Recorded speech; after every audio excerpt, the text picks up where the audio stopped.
So I'm counting on you to pay back the debt. Suddenly, my husband dumped his debt on me and disappeared. No matter how many times I contacted him, I could never get through. What am I going to do? I can't pay this huge amount. However, there were people who saved me when I was at my wit's end. Mom, it's going to be okay. That was my daughter. My name is Emily Johnson. I'm 35 years old. I live with my husband, Michael, work full-time and juggle house chores. I met Michael at a matchmaking party that was supposed to be a way to make up for something. I was nervous, but Michael approached me assertively, and before I knew it, we were getting along well and exchanged contacts. After that, as we kept in touch, we became attracted to each other, and then we started dating. I never thought I'd end up dating a man I met at a matchmaking party. When we started dating, I mentioned Michael to my sister, Elizabeth. Then Elizabeth laughed out loud and said, "You dating a guy you met at a matchmaking party? I thought you'd quietly date someone from work." I've always been a quiet type, and even after I started drinking, I never went out for drinks with colleagues or friends. Unsurprised myself, just went to fill the numbers, right? Yeah, when I showed her a photo of Michael, she exclaimed, "He's surprisingly handsome." After that, we talked a bit about each other's recent situations and then parted ways. Elizabeth is single and doesn't have a boyfriend. Apparently, she prefers being alone, so she has no intention of marrying or getting a boyfriend. I thought that was one way of thinking, but now I want to think about the future with Michael. How happy would I be if our relationship goes well? We marry and have children. Oh, yay. On the way back from talking to Elizabeth, my face naturally brightened. Years later, Michael and I happily got married. I remember bursting into tears when he proposed. We started living in a new apartment. We hadn't lived together before, so being with Michael all day was like a dream. We both worked full-time, so the time we came home varied, but still we ate together and slept together. We made sure to spend a lot of time together. We had overlapping holidays, so we enjoyed lazy days at home or going out for drives, spending every day happily. Then a change came for us. We had a child. I will never forget the moment she was born. She was a very small girl, fitting perfectly in my arms. This must be what happiness is. The mood of celebration came all at once from our relatives. We named our newborn girl Bella. After Bella was born, I quit my job and worked hard every day as a full-time housewife. Michael, seeing this, helped with the household and child care, despite being tired from work. "I'll take care of Bella, you rest." Thank you. I thought I was lucky to have married Michael, but years later I realized that was a mistake. A few years after Bella was born, Michael suddenly quit his job. Michael explained to me why he quit his job. Apparently, he couldn't get along with his new boss and was feeling stressed. But I wondered, shouldn't he have discussed it with me first? Sure, if my husband is suffering, quitting is an option, but now we have a family, and we were just getting by on Michael's income, so he could have at least talked to me about it a little. "This is so sudden. Did you find another job yet?" "Don't worry, I've thought about that." His response was not very reassuring. Honestly, I was only feeling anxious, but I guess I had no choice but to trust Michael. Afterward, Michael quickly found a new job. That was a relief. I could go out and work too, but Bella is still young, and I didn't really want to make that choice. I just wanted to watch Bella grow up a little longer. "How's the new job? Can you manage?" "Oh yeah, well, kind of." "Did something happen at work again? Problems with your boss or colleagues?" No, it's fine. Don't worry so much. Look, I'll take care of Bella. You go take a bath, okay? Thanks." Something seemed off, but I thought it might be too pushy to ask more, so I left Bella with him and went to take a bath. A few days later, Michael came home with a gloomy face. I wanted to ask if something had happened, but then I remembered that feeling from before. Yes, when Michael suddenly quit his job. Could he have quit again? I hoped my intuition was wrong, but that hope was quickly shattered. I quit my job. Why? It just didn't fit. The people at the company, they kept ordering me around. Being ordered around by someone much younger than me, I can't stand it anymore. I see. Well, you can just look for another one, right? I'll help too. Then Michael's face suddenly turned scary. He raised his voice at me. What's with that look? You don't like that I quit my job. You live off my money after all, talking down to me when you're just a housewife. Saying that, he threw his bag onto the living room sofa. Hey, shut up. Michael scratched his head and took out a drink from the fridge. He drank it all at once as if to quell his irritation. I had never seen Michael like this before. At the same time, an indescribable fear struck me. I had no intention of talking down to him. I just offered to help. It seemed Michael was quite irritated, and after yelling at me for a while, he heavily sat down on the sofa. I was listening to Michael, not understanding what was happening. Was this the day the rift between Michael and me began? From this point on, Michael would repeatedly get and quit jobs. We ended up living without a stable income. Hey, maybe it's time to get a proper job. At first, I tried not to nag, thinking of Michael, but things had come to this, and I couldn't help but speak up. Shut up. You should earn the money then. You're relying too much on me. But Bella, I don't care. By this time, Michael had lost interest in Bella, treating her somewhat like a burden. He was genuinely happy when Bella was born, but he seemed like a completely different person now. No matter how much I begged, Michael wouldn't keep a job for long. After much thought, I decided to leave Bella with Elizabeth and start working myself. I'm sorry for leaving this to you.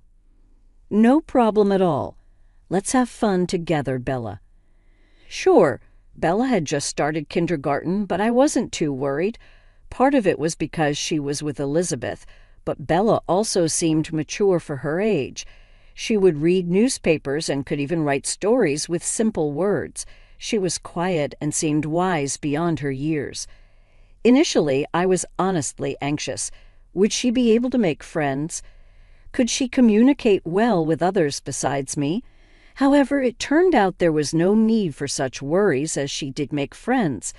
As a parent, I felt very relieved. Given these circumstances, I judged it would be fine for me to start working. Surprisingly, I got a job fairly easily. Thus, I began working full-time. The salary was quite good. With this, I could support the family even if Michael quit his jobs frequently. It was hard, but my co-workers were all kind, and I could enjoy working every day. A few years after I started working, Michael finally began to take his job seriously. Perhaps he found a workplace where he could settle down. That alone gave me some peace of mind. Simultaneously, I felt that Michael's mood was gradually improving. It was as if he had returned to the Michael I knew when we first got married. He began to show concern for me working full-time, asking, "Are you okay? Aren't you tired?" It was confusing because his personality had changed so much, but I thought maybe having a stable job gave him peace of mind, and I felt a bit relieved. Bella was growing up nice and healthy. By this time, Michael had become kinder to Bella and started playing with her as a father. Bella seemed to enjoy playing with Michael, which was heartwarming to see. However, I was still afraid to quit my job. Thus, I continued to rely on Elizabeth's help. Bella, is she okay? Doesn't she feel lonely? Nope, she's really good. As long as Bella was happy, that was all that mattered to me. I felt relieved and thought I should treat Elizabeth to a meal since I would continue to depend on her. A few more years passed, and Bella became a third grader, going to school happily every day, and our family relationship had improved back to how it used to be. The times when Michael and I were at odds seemed like a distant memory. It was such a smooth period for us as a family. During this time, Michael made a suggestion. Should we consider buying a new car soon? A new car? Yeah, the one we had is okay, but I think it's time, you know. Maintenance is getting tough, and there's the smog check coming up soon." Indeed, the car we were currently using was getting pretty old. Every time the smog check came around, the number of fixes seemed to increase, and the repair costs were becoming a concern. "Indeed, maybe it's about time." "That's right, I thought you'd say that. So look, I got some catalogs." "Wow, already? Thank you." I was a bit taken aback that Michael was already set on buying a new car, but we looked through the catalogs together. "Bella, come here. Which car do you want to ride in?" Michael called Bella over, and eventually the three of us were flipping through the catalogs. However, I had no idea that this action by Michael would lead to a tragedy. A few months later, we finally decided on a car, and it was delivered. It was a brand new car costing over $30,000. The car loan was in my name. Normally, it would be in Michael's name, but his job history was so unstable that I feared he wouldn't pass the credit check. I resolved to work even harder from now on to pay off the loan. I thought Michael felt the same, but my thoughts were completely off. Shockingly, Michael stopped coming home. He disappeared somewhere with the new car. Could Michael have been involved in some incident? While I was confused, I received a call. The caller ID showed it was from Michael. "Hello, Michael. Where are you now?" I was so worried that I raised my voice without thinking. "Hey, don't shout like that." "But you suddenly disappeared and the car is gone too. I was worried whether you ran away or got involved in some incident." I desperately explained how worried I was about Michael, but Michael laughed off my concerns and revealed shocking news. "Actually, I've fallen in love with someone else. I love her more than you." "What? What do you mean?" "Just what I said. I found someone I like more than you. I've filed for divorce, so don't bother me anymore." "Divorce? This is too sudden." I didn't remember signing any divorce papers, but then I recalled writing them during a fight with Michael. Once signed, divorce papers indicate intent to divorce. I regretted writing them in the heat of the moment. "Oh, and there's the matter of my debt. Kind of your problem now." "Debt? How much?" "About $600,000. You take care of it, will you?" Saying that, Michael hung up. Is this even possible? Was that smile he always showed me all a lie? As I thought this, all strength left me. "Mom, are you okay?" Bella gently rubbed my back as I sat slumped on the floor. "Yeah, I'm fine. Thank you." I said I was fine, but of course I was not. How am I supposed to live now, burdened with such a massive debt? $600,000 is just too much to pay off, and the car payments are in my name too. I quickly started searching for my ATM card. Shelves, cupboards, counter, locker. I searched everywhere I could think of, but it was nowhere to be found. My ATM card was nowhere to be seen. I opened the banking app on my smartphone. The balance was reduced. I had no memory of withdrawing any money. The only person who could have done this was Michael. I couldn't get through to Michael at all. It's no use. I was lost, feeling utterly defeated. But right now I needed to focus on earning money. There was no time to dwell on my worries, so I redirected my attention to work. I didn't want to worry Elizabeth, so I told her nothing. Of course, I didn't tell Bella either. A few weeks after Michael had run away, I lost consciousness at work. When I woke up, I was in the hospital. "Emily, are you okay?" Ah, Elizabeth. Bella was there beside Elizabeth. It seemed I had collapsed due to excessive stress. Moreover, I was forced to stay in the hospital for a few days for thorough examinations. Hospitalized? Once you're discharged, we should talk about Michael. I've heard everything from Bella. Did you know everything? Yeah, I actually heard the phone conversation with Dad. I couldn't believe Bella knew everything. I wondered if Elizabeth would scold me after being discharged, which made me a bit gloomy. The next day, the examinations began. Then, to my shock, they found cancer. It wasn't too advanced, so they said I could get much better after surgery. So I underwent the operation. Afterward, I was discharged, which was good, but I wasn't in a condition to work for a while. I had no savings, no income, and on top of that, I needed to pay for the surgery and hospitalization costs. During this time, Elizabeth and Bella were the ones who helped me.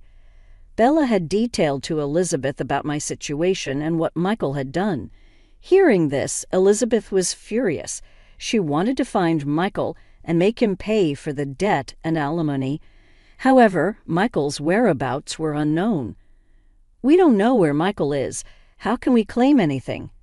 Then Elizabeth had a suggestion. "Michael had the car registered under your name, right? Since you're the legal owner, why not take it back first?" "Can we do that?" When I expressed my doubt, Elizabeth revealed something surprising. "Actually, I found out where Michael works. It seemed that Michael was working at a company in the same building as Elizabeth. Elizabeth mostly worked remotely, but she said she saw him occasionally when she went to the office. If that was the case, then we should go to Michael right now. I was ready to confront him immediately. If we left him alone, he might disappear somewhere. However, Elizabeth stopped me. "It's reckless to go without a plan." "I have a good idea." "Well, not just me, but Bella and I, right, Bella?" Elizabeth and Bella exchanged looks. I had no idea what they were planning. While I was staring blankly, Bella smiled broadly and said, "Don't worry, we've got it covered." What were they plotting? Even when I tried to find out, they wouldn't tell me. However, a month later, I found out what Elizabeth and Bella had done. While at Elizabeth's house, a call came in. Looking at the caller ID, it was Michael. I ignored the call once, but he kept calling persistently. Wondering what he wanted, I hesitantly answered, and Michael screamed in panic, "Help me!" "What are you talking about?" "Just come quickly. I'm going to get arrested by the police if it stays like this." Michael then told me his current location before hanging up. Elizabeth and Bella, who had overheard the conversation, finally revealed their plan. "Actually, we have filed a stolen vehicle report, and it was Bella's idea. Isn't that great?" Bella blushed shyly. I thanked Elizabeth and Bella and headed to Michael's location. It was a park relatively close to our house. Michael was surrounded by police officers. He was likely being questioned. We went to where Michael was. We explained the situation to the officers, convincing them to leave. Afterward, Michael led us into the car and started talking. Inside, a strong-willed-looking woman sat in the passenger seat. She was glaring at us. "I'm glad you came, but why did the police come to me?" Michael seemed clueless, making me sigh. "Because I filed a stolen vehicle report. The car is mine after all." "Huh? We're already divorced now. Emily is essentially driving around in a car that belongs to someone else. It's only natural that a theft report was filed." He probably never imagined such a scenario. Bella then confronted Michael, piling on the pressure. "Why did you leave us, Dad? Why did you leave us with all that debt? Why?" Michael sighed wearily, but he said nothing, planning to stay silent. "If so, I can have you arrested, you know. You've committed a crime by using my name without permission, right?" With that, Michael started to open up bit by bit. The woman's name is Linda Carter. Michael had started working at a new company where Linda had recently been hired. They got to know each other at a welcome party and subsequently entered into a relationship. About 3 months ago, Linda became pregnant with his child. Indeed, Linda's belly was noticeably rounded. "So you abandoned us for her." Abandoned is such a harsh word, but it's true that you left us suddenly. Elizabeth jumped into the conversation, causing Michael to look bewildered. Watching this unfold, Elizabeth pushed forward. Then Elizabeth started lecturing Michael about his past actions, saddling me with his debt, his attitude toward his family, quitting jobs frequently, and his quick temper. It was unclear whether Michael was feeling remorseful or not, as he kept his head down in silence. Linda seemed irritated by Michael's silence. I also asked about the reason for the debt, but he wouldn't say anything. Impatient with the silence, Linda blurted out a shocking truth. "He took out loans in your name to buy me loads of designer goods. It was really the best." The result of Michael buying things for Linda was a debt of $600,000. What could he have possibly bought?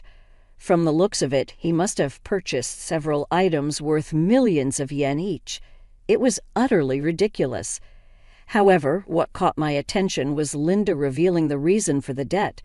If she was in on it with Michael, divulging this would put her at a disadvantage. As I pondered this, Bella asked Linda a question. "Hey, your belly is pretty big. Is it a baby? When is it due?" "In about 3 more months, I guess. Due in 3 months." But that doesn't add up. If she got pregnant 3 months ago, there's still a long way to go until the birth. Elizabeth seemed to have thought the same, pressing Linda further. "Is that child really Michael's? It can't be, right? It's impossible for the baby to be born in 3 months.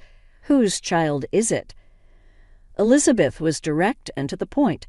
Much to my surprise, Linda appeared ready to spill everything. "Yeah, it's not Michael's child. I thought about hiding it, but it seemed like more trouble than it was worth, so I just let it out." "You revealed the debt issue, too." "Yes, I guess." "Michael, you are of no use to me anymore," she said with a vulgar laugh. Being in this hellish situation made me feel sick. Michael looked at Linda incredulously, as if he couldn't believe what he was hearing. "What do you mean by that?" "Just what I said." As Michael and Linda started arguing, the already dreadful atmosphere got even worse. But Elizabeth broke the tension. "We should call the police now." "What? Why?" "You both don't seem to listen and seem to forget. Using Emily's name for loans is a crime, plus driving around a car without permission. After all, Emily and Michael are strangers now." With that, Elizabeth instructed me to call the police. Despite Michael and Linda's frantic attempts to stop me, I continued with the call. Soon, the flashing lights of a police car appeared. This was the moment to finally hold them accountable for the debts and the car. Everything needed to be settled. I felt a sense of relief wash over me. Following these events, Michael and Linda faced legal repercussions. They didn't end up in prison, but were ordered to pay me compensation for damages, cover the debt, and provide child support. Despite their pleas through lawyers for a reduction, the final judgment was not in their favor, especially since Bella had recorded their conversation in the car, which served as evidence. I wondered why Bella had recorded them. Upon asking, she mentioned that she got the idea from a drama she was watching with Elizabeth. I couldn't help but admire Bella's smart thinking, while also wondering what kind of dramas Elizabeth was showing her. Now, Bella and I were staying with Elizabeth. Our homes weren't far apart, so Bella's schooling was unaffected. Thankfully, the car was returned, and Michael was dealing with the debt. If only Michael hadn't made such reckless decisions, he wouldn't have found himself in this debt crisis. Without a doubt, none of this would have been possible without Elizabeth and Bella. I resolved to work hard every day, living happily with the two of them.